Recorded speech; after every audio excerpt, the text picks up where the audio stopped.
Welcome to Potentials. Today is my guests are Ed Kabursky and the wonderful Miranda Rae, who I'm really looking forward to speaking with today because she's going to tell us a lot about her experiences in the SSP, and we're going to discuss other interesting things. So really looking forward to this discussion today, and thank you both for being on my show today. Thank you, Lígia. Thank you. Thank you. Thank you for having us both on here. It's nice to be back, and this time we're on Zoom together. So yes, thank you for having us. My pleasure. Yeah, thank you, Lígia, and welcome, Miranda, to the show. It's awesome to have all of us on here. Yes. So much knowledge in one Zoom between the two of you, and I know you guys have learned a lot from being in Dave Rossi's group, and still, definitely learning more and more about what you guys have brought on to the podcast and what you guys have been sharing. So grateful for both of you for sharing and just bringing all this information forward. So. Well, as we're learning it, because I'm still on a learning curve. So, I'm not speaking for Ed, but for me, definitely. We're really grateful that you're bringing this SSP experience to us. I at first thought that I was actually part of the SSP program, but once Rebecca did my Akashic readings, we realized that that wasn't the case with the SSP, but there is some space stuff involved still. So yeah. And of course I know we introduced you to William Tompkins and Yes. his work, and Frank Chile and the Rockwell space chart too. So if you've got any questions, just shoot. Yeah. So I guess one of the questions that is coming up for me, and I've done a little bit of research and looked through some things, but it seems that there is definitely, from what I can recall and what I've recalled, um, and it's one of those things where you'll remember it and then something will mind wipe you so you won't remember it, but it keeps coming back.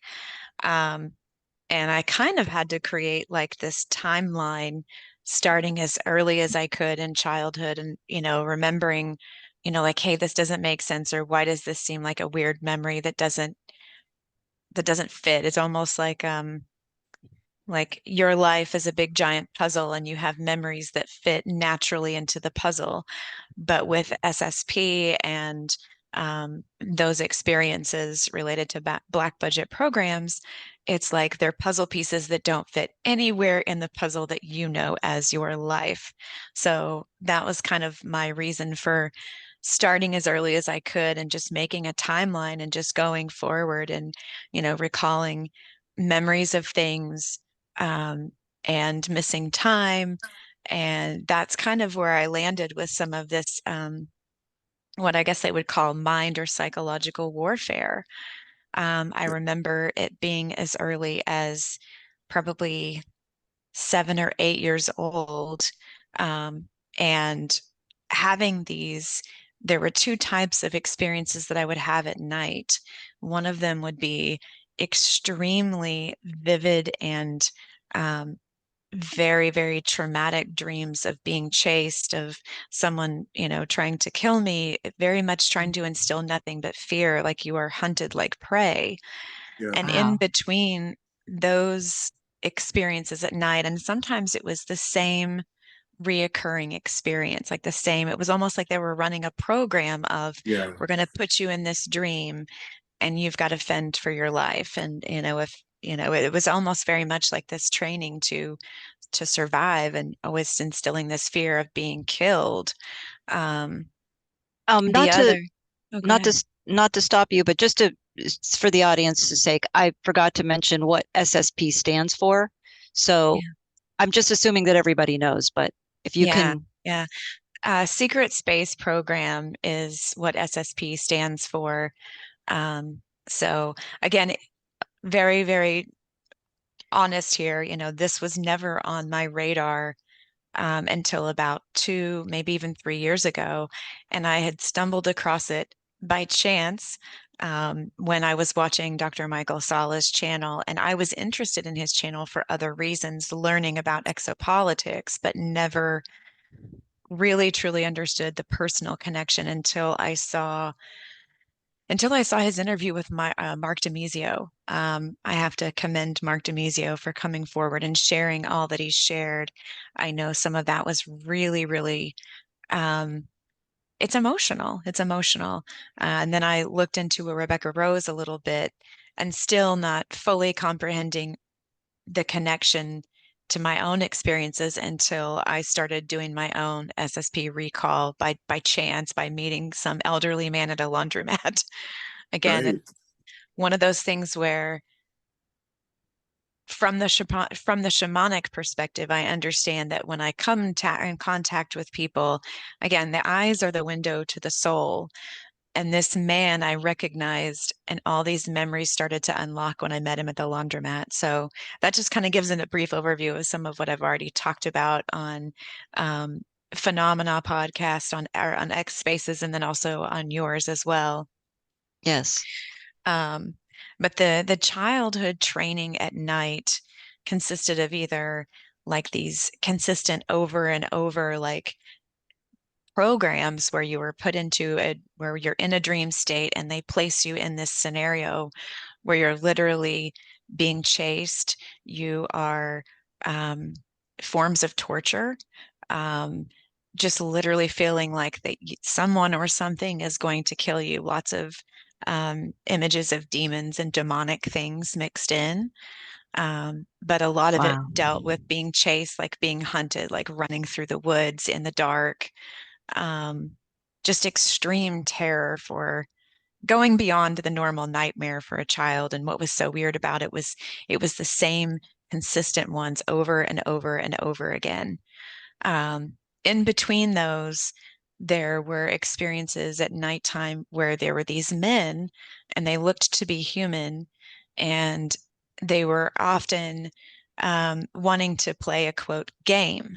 And it was about, one of them, the most distinct and vivid one was them saying, choose your favorite food. And so, of course, I chose my favorite cereal as the time. And it was a sense of there was no way that you were going to be able to get out of this. Like once you were in this at night, there was no escape. You couldn't figure your way out. Yeah. So it was like having to comply with whatever these men wanted. And so they would often show this food, this favorite food, and they would make it very, very large and then very, very small, very, very large and then very, very small. Mm. And Hmm. I'm sure Ed probably can comment and jump in and explain more about some of this. Yeah, well, it totally is, like you said, it's programming, and we know that the Air Force, the U.S. Air Force, allied with the reptilians, with the Draco and the Greys, way back in Eisenhower's time, and a lot of these programs started way back then, and they're, they continued, and this is something that you were definitely involved with. There's no question, because that is, like you said, it's like a program. They're running it over and over and over, and it's the fight or flight thing. And that there's a lot of things going on there, because you have your adrenaline that gets built up from that. So they're obviously, doing some psychology or some kind of training there, that they think is more beneficial for them. And So, energetic as well, because they're using your adrenaline, the rush that you get for loosh. So they're yeah, feeding they're yes, feeding off of that. It's their food. So yeah, I've heard about this, but I never, met anyone who actually experienced it. So that must have been terrifying. It was terrifying. What was interesting is like during this period of time as a child, you know, there there was a very horrible sense of like not being able to escape trauma or torture. You know, during the daytime, I was very much in a state of childhood abuse as well. So, there were lots and lots of forms of abuse going on during the daytime um, within my household. And then on top of that, going to bed at night, I literally dreaded going to sleep at night because I knew what was coming. I was either going to be running for my life through the woods, through this, reoccurring dream or this program, or I was going to be forced to deal with these men that were ordering me to play these training games and envisioning things within my mind and asking me to do this, um, again, focusing my attention. And so it was very much a state of just trying to find the right words. Sometimes I feel like there are no words. Yeah. Um, but it very much was just like there is no escape. There is no way out of this. And Mm. so, you know, luckily I spent a lot of my time as a child reading. I was a very much a child that, I spent a lot of time alone to myself. And, luckily I had things like dance, I had things like singing going on. So to be Mm. very frank and honest, I feel like that is a couple of things that really did help me to maintain, some sort of um, association with my body. And from those Mm. people Yeah. who've read anything about The Body Keeps the Score by Dr. Bessel van der Kolk, which I recommend to a lot of my clients, you know, when we have severe trauma, literally, and we know from these programs, they're trying to split the psyche. They are Yep. trying to, you know, shape the psyche in a way that best serves their programs. So I feel like, in some ways, the dance and the singing and the reading, spending a lot of time in nature was really key for my own survival, the survival of my soul. Right. So Definitely. That Yeah. grounded you. It definitely grounded yeah, you. yeah. Absolutely. Wow. Um, And healed, and as it healed you as well, especially the singing because of the frequencies mhm. and the sound. So that would be very healing. The dancing is also a way to raise your vibration and keep you well, Yeah. in so many ways. Um, Good. I'm glad to hear at least you had that, Yeah. because my heart was breaking Yeah. listening to this. It's heartbreaking hearing this. I mean, So no, it's an ugly subject. And I mean, I know we three have talked about, and I know I expressed this to Rebecca Rose and several others. Um, this is really about bringing truth about what they're doing to children. yeah. Mm. This is about making sure that this does not continue. Yes. Yeah. There's a lot of people that don't want to believe that this is real. Yeah. And so that is why they need to know about this. People need to know that this really does happen. Yeah. It Yes. can, and it can never happen again. That's the thing. Absolutely not. Absolutely Yeah. not. And that's why we're bringing it forth. And it is a hard subject to talk about with people, but they have to realize that it's the truth and what was going on for literally thousands of years, because it's not new. This Yeah. this control of our society started a long time ago, and we're at the point now where within the next few years we're going to be free from it all, and we'll have the peace that we know that we need on earth, and um, that will raise the vibrations of everybody's consciousness, essentially, right? Right. um, One thing I was going to say about you is they know who we are, and they've always known who we are. So you, as a young child, they knew that they were going to be able to use you as a psychic spy later in your life. So they were definitely training you as they went through, as you aged on, and yeah, through the dreams. But they also, I think there's a lot of stuff that's done through, like you said, the daytime as well, like your daytime activities, and that um a lot of that can affect us as well too, right? Tremendously.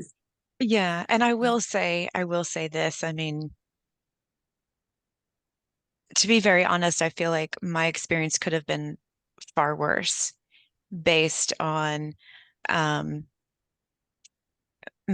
some of my immediate family's association with a dark cult. Wow. So again, one of the things that I believe Sky Prince said when she was trying to, delicately explain how she got into SSP, because there was a recent live in the last couple of months and somebody said, "How do you get into SSP?" And she said, "You're either born into it or you're chosen." Yeah. It is my understanding, based on the specific multiple bloodlines that I'm related to, that I'm in, I was born into this. Yeah. The dark cult that an immediate family member was associated with, they were a very high level. But unfortunately for them, and fortunately for me, the intuitive part, it's passed down through the mother's line. So something within my mom, and there are certain things that we've never talked about, and I just, I don't know if we'll have a big conversation about that, but something definitely let her know that something was wrong. So, she separated herself from that immediate family member, which in in in in retrospect probably saved me from a lot worse trauma. Wow. And so I truly believe that what I was experiencing during the daytime, yes, some of it was horrible, physical, emotional, sexual abuse. There were things that could have been far worse if I had been allowed to stay close with that family member, that immediate family member who was in this dark cult. Um, Right. I don't talk too much about that because that family member is still alive. They are still very much involved in that. And to be very honest, I'm not sure how much they truly know about what they've been involved in. And this, you know, Rebecca Rose's own story was very, very similar or parallel in a lot of ways. Mhm. And I know that she's talked about some of the things that, she had discussed about her father and things like that. So a lot of that really made a whole lot of sense to me about some of the conversations that I've had over the years with this family member.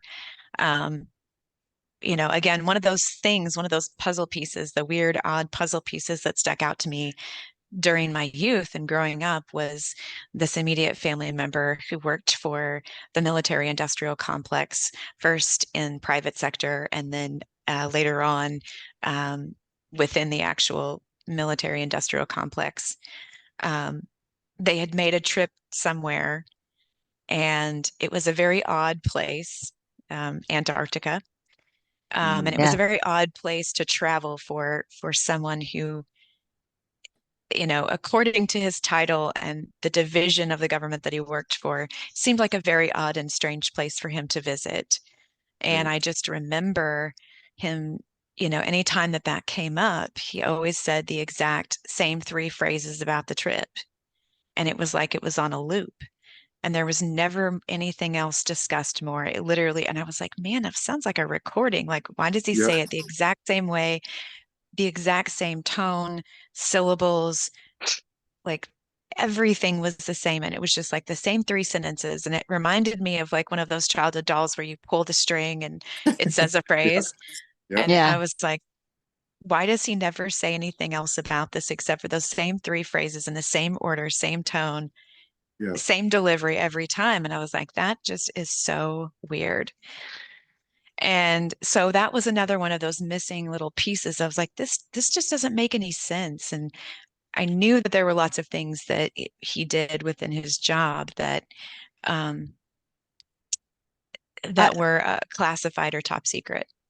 Yeah. I have a question. Now, you Yeah. said that it's through your mother's um bloodline, or is that what you said? The intuitive stuff is through my mother's line. There's been other relatives on my mom's line that would go through this very big dark night of the soul, and they would get a lot of intuitive information, or they would have visions, or they would see things. And you know for some of them it was during the 60s and the 70s, and this was considered crazy. um And some of the Right. things that this relative, one in particular, in the 70s, he really started, this started to open up for him, like, being able to see and experience things in different realms. And one of the things that he talked about in the 70s was seeing these little TVs with cameras, and people were walking around with these little TV screens, and there would be people looking at you through this little tiny camera. And he was literally describing cell phones in the Yep, Amazing. 70s. yep, Wow. And they did their very, very best to really mess with him and really scare the absolute living daylights out of him. So I know that he doesn't talk about it. He won't talk about that stuff. I know there's been Wow. other relatives within that same family that have had other experiences, more shamanic in nature.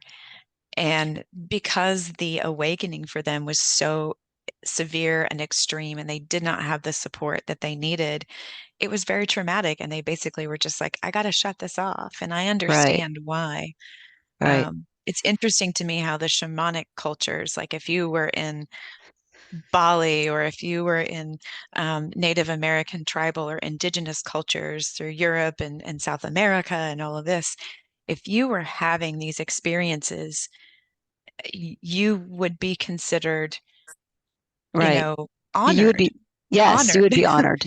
And Yes. they would immediately take you to the shaman or the blacksmith and say, we've got one. We've got a new shaman coming. Please train them. And, the training Yes. would often start really, really early, like 7 years old. Right. So what our society considers, you know, crazy by seeing visions or experiences and things maybe from other dimensions, you know, that's why I feel like there's a lot of people out here that have probably had those things and they've been dumbed down with pharmaceuticals. They've been told they're Right. crazy. yep, Um, Luckily, I had a really good guide, and I really do think that I probably came in to this lifetime a lot more awake than what I was before, or what I was before the SSP and all of that stuff started. yep, As a child, there were certain things that I knew. I don't know how I knew them. Now I know it was the connection to the higher self and all of the lifetime lessons and knowledge that I came in with. Right. So, um, But do you think that any of your other relatives that went through or have these shamanic abilities, do you think any of them have been through any kind of SSP experience as well? Interesting that you say that. I do believe that there is an immediate family member who, um, based on, coming through my mother's line, I think that they were actually probably um, chosen. They were in gate. They were in gate, and they very much had this experience of not being able to talk about a lot of things, and they were absolutely terrified of UFOs. Um, Oh, I remember when ET came out, this relative would absolutely just go into a state of panic, just almost wow. like catatonic panic, and couldn't, you know. So my suspicion is that they probably experienced some abduction, maybe some yep, um, genetic harvesting, maybe for eggs or for DNA. yeah, Um, Right.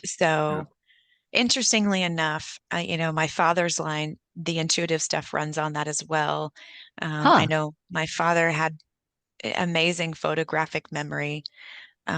So it was kind of like, again, it has to do with the combination of energetic bloodlines that I Right. carried into this life. yeah, So So it's probably the DNA on both sides and not just one. Yeah, that yeah, makes a lot of sense. yeah. Um, I wanted to ask you about because we were talking about different things, and I think we kind of already kind of went over a little bit of the mind warfare and how they play with your mind, but we were going to maybe bring up um, pharmaceutical enhancement, um, and what might have gone on there with you. So this is where it gets a little strange. I truly am still recalling that. And so there may or may not have been any pharmaceutical um, I'm assuming if that's the only way they do it is through pharmaceutical drugs, then because of the fact that I already know and can confirm that there's at least 20 and 120 and back.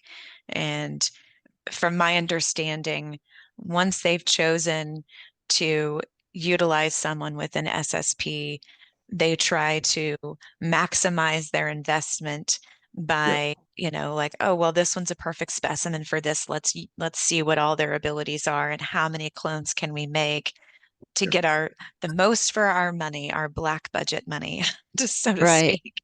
The yeah. bang You're an for their asset. buck. You're an Yeah. asset. Yeah. The, Yeah.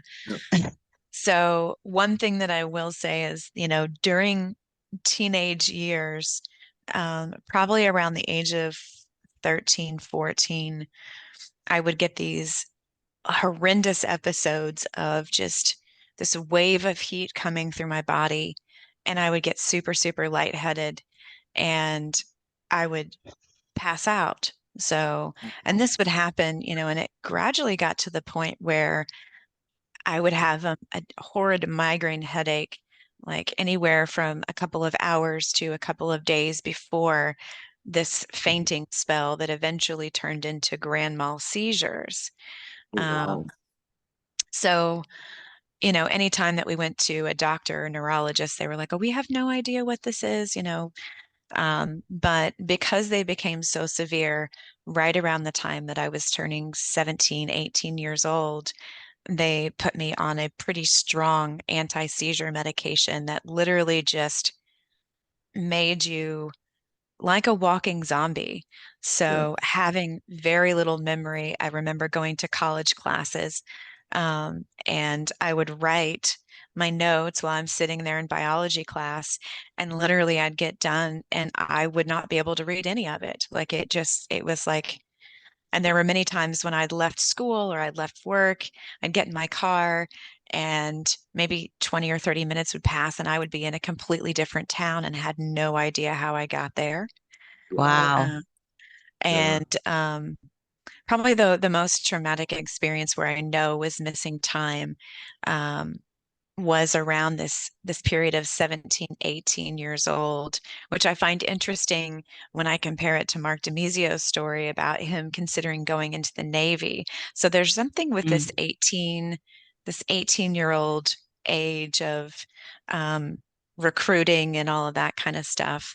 But being around 18 was already on that really heavy pharmaceutical. Um, I had a pretty good life. Like I was a pretty smart kid, made pretty good grades. I, didn't really get into any trouble. Um, and I remember I was at home and was getting ready to go and pick up my sister from school and began to walk out of the bedroom. And by the time I made it to the door frame to my bedroom to go into the hall and then eventually to the living room, I started getting this wave of like lightheadedness, dizzy, just extreme heat within the body. Um, and I knew at that point, I was like, I know that I'm going to pass out. I know that this is going to result in a seizure. And yeah, so I gripped the door frame and I thought, well, here we go. And I was home by myself. And then the next thing I know, I remember waking up and it's very disorienting. You have no idea where you're at. There's a sense of fear um, each time these episodes would happen. But when I woke up, I kept feeling like something was on top of my head, and all I could see was like the fibers of the carpet and the baseboard. And I couldn't figure out why I couldn't get up. And I realized, after laying there for a little bit and starting to get myself oriented with my surroundings, I had woken up in a ball underneath a computer desk in a different room. Just, Hmm. and I thought, okay, I know what grand mal seizures look like. I know that this is not, I don't understand how I could have gone from the entrance of my bedroom through the hall and then into the dining room to make it to the office space, to make it underneath the computer desk and up against the wall by Right. myself. So, Yes. um, that, I, d- no I know doctor could that's ever true. explain. I can verify that because I had a friend in college that had grand mal seizures and I know what he did. and he would immediately, the minute he would feel one coming on, he would get low, but he would do it immediately. Like, you know, he would get under a table, but you can't get from one room. There would be no way for him. Yeah. He couldn't leave. Well, like once it started coming on, you just go to the he floor. Couldn't leave. He would just go immediately to the floor. Yeah. Yeah. Yep. So, go ahead. Go ahead. Just listening to what you're saying, we talked about the mind warfare originally. They can do these things remotely, so they could have even been using sort of a weapon on you to see how it worked, essentially. And it's also part of your training, because they're trying to put that fear into you. So I would suggest that was more likely an outside thing that happened to you related to the SSP. And I was going to talk a little bit about Antarctica, because Antarctica is the whole reason why the Dark Fleet was able to do their thing. So when we talk about SSP, we have to realize that there were two programs. One was with the Navy, with Solar Warden, and they were in line with the good extraterrestrials, and the other program was the one that you were in, and Rebecca, which was the Dark Fleet, and they were aligned with the reptilians and Hitler. But what happened was Hitler actually went down to Antarctica. Before the war, Germany had 33% of Antarctica, and after the war, it had 40%. And they set up down there, and that's also where a lot of these ceremonies were. So I was going to ask you, when did he go down there? Because it was probably a couple of years ago that there was a major ceremony down there where they were trying to, there was a giant in stasis, and they were trying to bring him back and do the special ceremony. And I can remember Thorhan being over top of it and describing what was going on to Elena and Dr. Stala. So it is something that we can maybe try and find. It might trigger some stuff for you, but I know that that group of bad, evil men met down in Antarctica for this specific ceremony. And Antarctica is absolutely kind of like their headquarters, or it was, but now it's not. It's changed. Right, that's the good part. Yeah.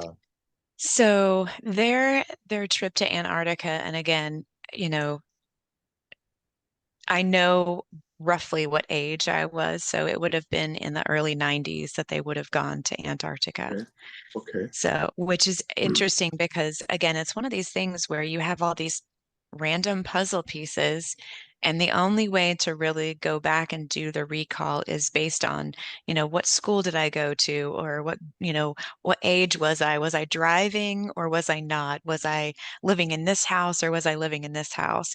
And that is how I've gone through and put together the pieces of, okay, I know this happened when I was 14. My true belief about the whole you know, the seizures and the fainting spells and the missing time for sure, definitely to me was either some sort of like weapon, or it could have possibly been some sort of like an implant situation. And the headache was kind of like my, you know, again, now that I know how to use my intuitive skills to help me instead of them, thank God. Yeah, exactly. I can usually tell, like, what I feel within my body, like if I get a sense or a ping, or, you know, sometimes it's, you know, if it's a pain or if it's a pleasant feeling, it helps me determine, like, is this mine? Where's it coming from? Why this is here? What is this trying to tell me? So Yes. the headaches to me were very much like a warning sign that this is about to happen again. So just to make you aware, sometimes the headaches would be so severe that the only way that they would be relieved is by going to the ER and just getting an injection and just sleeping it off, because Wow. it literally just felt like somebody taking like an energetic ice pick and just constantly stabbing it into the side of your head over and over and over again. Wow. So that sounds like a weapon to me. yeah. That's a psychological weapon that the US Air Force, there's a lot of evidence to support this fact too, and I've seen a lot of it, that it was the US Air Force who were in line with the Dracos, and yeah, they used everything in their toolbox, essentially. Oh, they did. Yeah. Right. And they had a huge toolbox. And the other thing we have to realize is they had the ability to use the looking glass to go back and forth in time and see, you know, certain outcomes and whatnot too, and actually set up certain scenarios, because I've had missing time and certain things with time technology done to me as well. So I can completely understand where they're, you know, what they're doing to you essentially. Yeah. And it was definitely part of, again, the Dark Fleet program that Rebecca was in.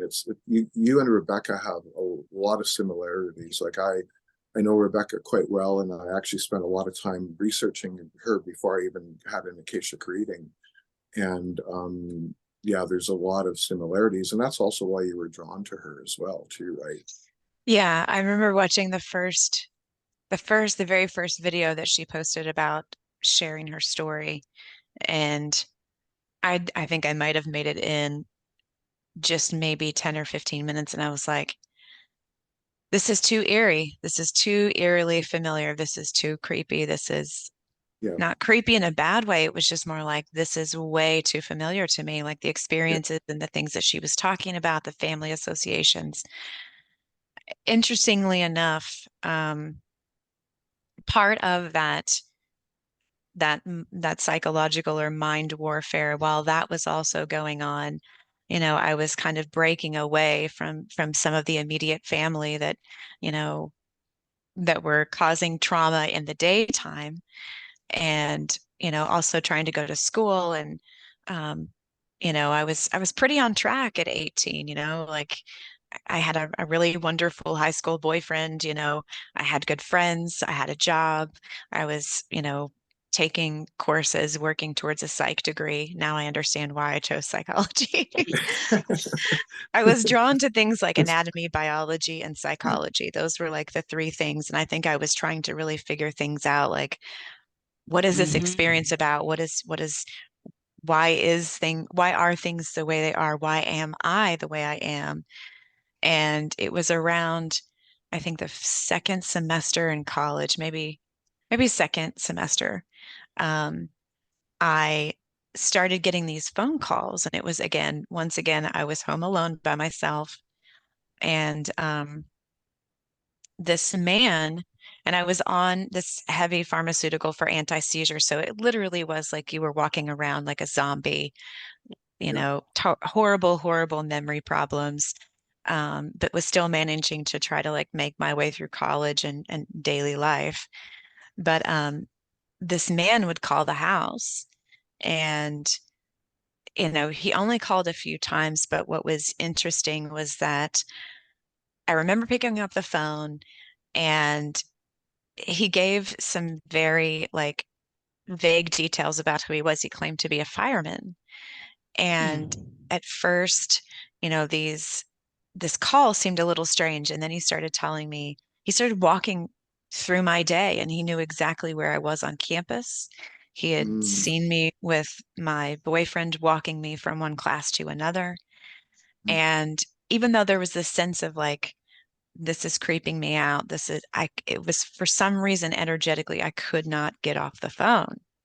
And it Huh. was mm, like there was some sort of what I would consider hypnotherapy or NLP, yeah, neuro-linguistic programming, because I yeah, can remember standing in the same place for several hours on the phone, and I could literally see the sun going down in the sky and it getting darker and Wow. darker. So I was on the wow, phone for several hours, and there was a part of me Wow. that was like, why can't I hang up the phone?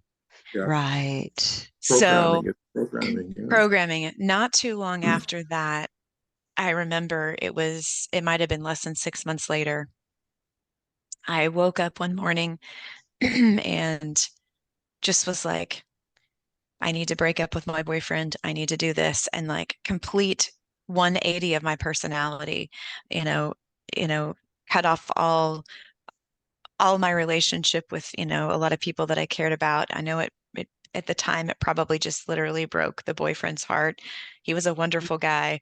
Now I understand why, grades went down the toilet, drinking, smoking, all of these things that were very out of character for me. Yeah. And again, more missing time, and just really the whole attitude, just this complete shift in the way that I was. I was never one to drink. And then all of a sudden it was like I was this party girl person, and, you know, Hmm. grades were down the toilet, and of course it really irritated my parents and things like that, Yeah. but they didn't know what was really going on. um, so that was kind of where things were, and then there were more situations in which I was put in my physical reality, in which I was consistently victimized, or I guess specific things would happen to me, like being assaulted multiple times, Wow. sometimes in broad daylight. Wow. And so it really was just kind of like, it felt like I had this huge little black rain cloud all over me. Like no matter what I did to try to better Yeah. myself, or, keep myself in good situations, or it was just like it kept following me, kept following me, kept following me. Yeah. And so also during that time in my 20s, um, I had received an invitation to go and stay with a relative, some relatives, some family that were part of the military industrial complex. Mm. And that is when I discovered that I had been used as a courier. Again, more NLP programming, but not having a full understanding or full remembrance of the conversation, and somehow being given instructions of a location to take a large sum of money, even though I was in a foreign country and I was this young 24-year-old girl. And I'd never been to this place. I knew I was supposed to go to this building, and there was like a mailbox drop-off service there. And I was to, go to this place. And um, even though I didn't have a map of how to get there, mentally I knew how to get there and Yeah. drop off this large sum of money and come back. And it was interesting to me because, again, it's another one of those little small puzzle pieces where during that trip, I was always escorted everywhere. I always had what I call a handler Yeah. with me, Right. except for that that courier thing, that taking that Mm. money. That was the only time that I was allowed to be by myself. They Um, were sending you telepathic messages, I'm guessing, to show you where to go, or is that it how that is worked? it is my understanding that there was some sort of NLP before I left the residence, and I'm assuming, again, based on what I know now about giving these long strings, these two long strings of numbers, and then knowing where to look for it, like Yeah. by sending my consciousness or my ability to look for it. So again, remote viewing, but not knowing what you're doing, but obviously knowing, or obviously having the skill to do so. So Yes, yeah. I was going to ask a little bit about what neuro-linguistic programming is, especially for my audience, if they're not familiar with what that actually is. How does that So work? I learned about it in psychology, but basically you're programming a specific set of instructions within the language based on like trigger words or one particular Yeah. thing. Yeah. Uh, in fact, it was really interesting because I just recently was taking um, a course with some people, and it was on neurographics. And Yes. I was one of I them. Yes, yes. And Yes. one of the things that I noticed that there was some resistance during the course. Yeah. And I just was like, what she is saying in the course, it's not jiving with me. Like I'm getting resistance. Why am I getting resistance? And then at the end Mm. of the course, I think I'd said to the group, I was like, that felt a little like neuro-linguistic programming, like she was trying to sell more courses. And then somebody Right. took the next level, and they basically said it was nothing but NLP trying to get to sell this $700 program. And I was like, well Yeah. played, well played. I see what you did there. Right. Yeah. So Right. Right. Intuition. Exactly. Yeah. yeah, once Yeah. you start recognizing like when they plant specific phrases or specific words, then you know that it's manipulation through language. Yeah. And again, a lot of times they're trying to get you to associate something with the words or an action to associate with the words. Right. So, yeah. Which she was doing because she was talking about prosperity and money and linking things with that. And then also tying it into her course. Yeah. Like, Very like smart. you're going to receive all of these wonderful things that you're imagining if you Yeah. continue doing this thing with me that costs this much. Yeah. And it tipped me off too when she said in the course, she said, "Oh, I've been a hypnotherapist for blah, blah, blah." And I'm like, you know what you're doing. Yes, Not right. cool. Yeah, So, right. yeah. Yeah. And Good call. those are the same things that the Dark Fleet would have used, because back in the day with Hitler, they actually worked on all these people and figured out all these methods to do these things, right? Yeah. So, and I think we talked about it a little bit before, when your character changed dramatically from A to B. I think that's probably when you were brought back as a 20 and back. So, right at that point, because they'll take you out and bring you back and put you within a couple of minutes of when you left. So at that point, when you came back, all of these other things that happened to you in the SSP. So therefore, your character changed, and I think that's probably, in my sense, what happened at that point. But you probably went through, sometimes 2 or even 3. So there can be, and they're 20 years. So that could be 20 years, 40 years, or even 60 years. And you can imagine of 60 years of being in a certain program and being programmed, or even 20 years, it's going to change your character when you come back, right? Yeah. I mean, being one of these people that was like, I couldn't figure out, why was everything so dysfunctional in my family? Why this, why that? I had this incredible urge to know and figure it out so I could untangle it all. And, I spent a lot of years in therapy thinking that was going to fix it.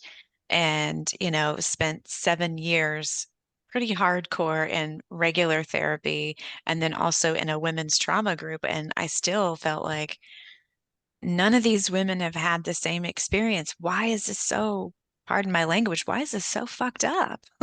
Yeah. like, Yeah, you yeah. know, Well, it's because it's SSP. yeah, You're literally off world for 20 years, so that's gonna yeah, that's really going to mess change you you. up. Yeah, Yeah, exactly, right. Yeah. It would change your frequency also, right? And I also Oh, yeah. yeah. wonder how it would affect how when you come back to Earth, because your body is used to resonating with the Schumann resonance of the Earth. hmm If you've been off planet and you haven't resonated with the Earth for a while, how would that change the way your body feels and how you feel in your body when you come back Mhm. to it? Very disconnected. I mean, that's one Right. thing that, Yeah. I spent, especially when I started recalling the first SSP memories back in, gosh, 2022 was when I really started getting, Okay. the off-world stuff of like, oh, I remember being in the underground tunnel. I remember being tortured. I remember being ordered to self-destruct, you know. Wow. After that, like I really felt very disconnected to a lot of things. And Yeah. I know once I really started the process of going through the recall and healing, the integration and all of that, I spent a lot of time in nature. Like I camped a Yeah. lot, I mean, one of the things that I've learned from the star manuals that I've shared with both of you, there's a hmm Mm. specific part in the first book that talks about, um, you know, put your feet in the earth every single day to connect yourself with Mother Earth. And they said Nature. if man would spend, a week with his back, his spine lying on the earth, Mother Earth would clean off all of the dirt, would clean off all that makes him unclean. Yeah. And so Yes. spending all that time in nature was super, super helpful for me to get reconnected with, my home planet, or at least in this lifetime. Yeah, yeah, And, but I do know that, like, going through these experiences and recalling things, it does make you feel like, you're like you're disconnected. And I think I even said several times in, just passing conversations, I feel like a tree with no dirt. Wow. I feel like I'm yeah. supposed to be connected here, but it's like, where's my dirt, or how do I find the dirt? And, Yeah. so Well, grounding well, and earthing is super, super important during this Ha process. have yeah, you been but able to? Have you been able to do it since then? Do you feel more grounded now? Yeah, that's one of the things is, every time you do recall for this, you have to ground yourself. You have to spend Mm, time with Mother Earth. Like put your yeah, put your skin on the soil, your feet in the soil. absolutely. Gardening is another one because, your hands Yes. getting into the earth and growing Yes. something. There's that exchange of electrons. So yeah. Yes. That's awesome. I'm glad to hear that you've been able to do that. Thanks, Mother Earth. Yes. I highly um, recommend not to be preachy. I'm sorry, Ed. I'll let you say, not to be preachy, but I just highly recommend to everybody out there to try to do this as much as you possibly can. Take your shoes off, take your socks off, walk in the ground. yeah, I know it's winter right now for most of the world, and that's hard. But if there's any way that you can do this, I highly recommend it. Where I live, obviously, it's different. I can walk in the sand every day, and I can verify that laying directly in the sand with nothing in between, not even a towel, if you lay in that sand for even just a few minutes, you will be healed. Your entire body will be healed because there's just something about the way that works. It's amazing. It's miraculous. But anyway, sorry, go ahead, Ed. I was just going to say that thing that we also have to remember with when you're talking about grounding with Terra, that all three of us are actually star seeds. So um, this isn't actually our home. So there is that sort of disconnect as well. But you're absolutely right that going out in nature is absolutely the best thing that we can do for ourselves. It truly helps us. Yeah. One Yeah, of the things that White Hawk said during this process, he said, uh, hands in the sky, feet on the ground. Yeah, He said that way you're connected to both earth and sky. So I kind of right. like that one too. yeah. I I think agree I with that completely. And also that the heart is the center point in between this, when you reach for the sky and your feet are on the ground, your heart is the center point. It's that one that where the middle dot, the quantum dot is, and that has to be healed more than anything. That has to be the part of you that's the most healed. So yes. Anyway, go ahead, Ed. I keep interrupting you. Uh, that's okay. Go ahead, because I forgot what I was going to say. Oh no. No, it's okay. I was done Yeah, making my point. yeah. Just that we're star seeds, so our home isn't here. Our original home isn't here, and that also, when we put our hands up to connect with space, we have a lot different of a connection with space than people that are from Terra, essentially. Is what I'm Mhm. trying to say, right? So there's also that, and we always have to remember that that we are envoys. We're sent here on a mission, and Lígia and I have talked about this a lot to try and accelerate the ascension of man and the whole Earth, essentially, because we're headed towards like a 5D Earth, which is fifth density, not dimension. That's something that we have to remember. It's densities, and the density is the DNA resonance of yourself. So people can be at different densities as we ascend. Some of us are down at 3D, and then other people are moving more into 4D and 5D. But Arcturus is a fifth dimension or fifth density civilization, and that's what the Earth is actually trying to be. Is the model is Arcturus, essentially, in fifth density. So we're all trying to ascend to that level, and our job here as starseeds is to raise the vibrations and help people ascend, like Lígia says. And the way we do it is just simply by telling the truth. That's just what we're doing, right? We're telling the truth about things. And people are always at different levels, so we have to let them ascend in their own time, right? Because everybody is at a different level. So we always have to remember that and respect that also. So yeah. Yeah, there's layers and layers of knowledge, you know. Yes. Yeah, There's so for many sure. layers.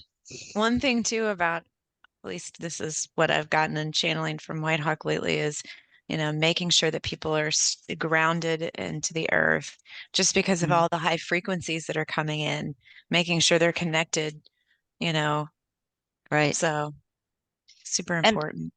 because a lot of things are probably most likely going to happen within the next year, as we've already seen Oh some yeah. really weird things, and it's going to get weirder and weirder. So if that's the case, you really need to be grounded. Yeah. You really do need to feel like, you're connected to the earth and not allow things to just let you freak out, because Yeah. when you're grounded, you're able to just kind of remain calm. That's what nature does for me, at least. If I walk around in nature, I'm allowed to resonate with it, and at that point, I just pull in the calm. It's like I'm pulling in the energies from all of the beautiful nature that I see, and it just brings this amazing calm into my heart, and then it just goes all around my entire body. So if you really get in touch with that, you'll feel so much more calm and able to handle whatever comes or whatever you see happening in the world that may not make sense. Yeah, I think that's And especially important for 2024, considering how much disclosure is, it's only Yes. what, the 7th of January, and Yes. we're only 7 days in, and we're already seeing so much craziness happening. And, I Yeah. think it's important to, at some point during the day, step away from the screens, step away from social media, go outside, read a Mm, book, do something, right. listen to positive music, connect with Yes. people that resonate. yeah. So, Yes. Um, All of the above. yeah. the other thing I wanted to say was I'm so grateful because I actually have connection with both of you, and you're both remote healers. And the only other person that I've ever known about that did that was Edgar Casey. Mm, And so this is something very special. That's something that I kind of wanted to talk about today a little bit with you guys too, is your abilities. Like Miranda, you went through, like Rebecca, hell essentially, but they also trained you to be highly psychic and to use your intuition like never before, essentially. So now you can take those skills that they trained you with, and I know that you're doing good with them. So just like Rebecca is, and Lígia as well too. Lígia's amazing with all the things that she's involved with, and that. So and Lígia's life hasn't been easy either. She's been through a lot of abuse and other things as well too. But to come out in the end smelling like roses, so to speak, is just wonderful, right? You use it as roses. fertilizer, and then you make grow roses. Yes. Isn't what the research. Yes, that's beautiful. I love that. And roses are from the heart chakra, so that's the perfect Oh, flower. Yes. oh, Anything, the rose is literally the heart chakra. So, Mhm. and that if you um, use rose oil, that's one way oh, to connect with the heart chakra. Just a little hint out there to people. so and I know from my Akashic readings with Rebecca and other people that that was something that I always had to work on, was my heart, opening up my heart a bit. And it's interesting because the Akashic reading that I had with Dr. Norma, I was on a rose quartz healing bed when Mm, they performed. It was Soltech, who's from Ashtar Command, and it mhm, was Saint Germain, who's like the violet flame. He's known for the violet flame, and Saint Germain is actually also known for helping people with disabilities. So that's kind of interesting that they came in. But yeah, the rose quartz healing bed is something that's interesting because it was my heart mostly that needed healing. But they brought all of my Akashic records back into me and repaired thousands and thousands of strands and cords that were pulled apart from all the years of literally lettered agencies, having to deal with lettered agencies since 1987, right? So I can really resonate with Miranda's SSP experiences and what's going on with her now too, because of the fact that I've dealt with it for all these years as well too, right? It's not fun, that's for sure. I know I saw something. It was and I don't follow Sky Prince, very closely, but I happened to check her channel, and she had a YouTube live where she was doing a bit of Q&A, and somebody had asked her about the SSP stuff, and they were like, "Oh, how do I get into SSP? I want to join because I want to go to Venus and hang out with a bunch of hot chicks." And I thought, Oh my God. oh dear, Wow. we have a ways to go. We have a Yeah, ways to go. if this is a No state of kidding. humanity right now, that's kind of scary. But that's the thing. I don't think that there's going to always be a few people like that, but I feel like maybe the majority of people are tuning in a little bit more to the right frequencies Yeah. or the better frequencies. I don't know right or wrong, but better frequencies. So I'm seeing that. I'm seeing people hopefully, and so many more people waking up, so many more people becoming more aware, and that is encouraging to me. So I'm going to keep going with that. And also to reiterate what Ed has said about Miranda. Yes, you are an energetic healer remotely. Tell us how we can connect with you. And she's very valuable. She deserves every penny. So please connect with Miranda because she's amazing.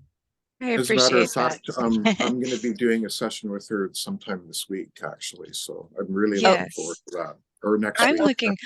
looking forward to what comes through for you. Because we have such a connection to Lyra, I'm very curious to see what they have to share.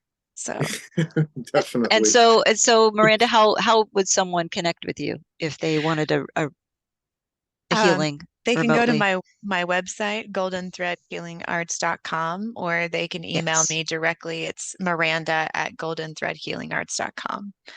So, Yes. So, yes. and I will put that link in the description for everybody. So, Yeah. and And if I'm sorry, go ahead. I was just going to say, tell us more about because I know a little bit about Reiki, and I know a little bit about what you do, but I don't really know that much. And it's just like when I started with Rebecca with the Akashic readings, I had no clue what was going to happen next, and the stuff that came out of my readings is mind blowing, literally. And you guys know about some of it, right, or most of it. But yeah, tell us more about your Reiki and some of the other things that you do as well too. So for intuitive healing sessions, that is kind of like a combination of energetic healing with a little bit of channeling. Um, One of the things that, when I started learning Reiki and practicing Reiki, I started getting past life information that came through.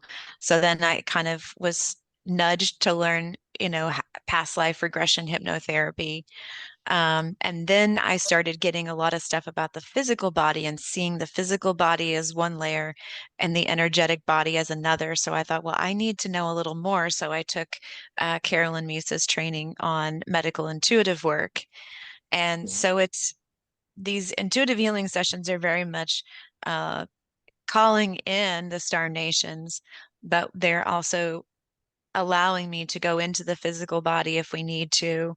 So it's kind of like a combination of the energy healing, the medical intuitive work, and bringing in the star nations to help clear whatever needs to be cleared.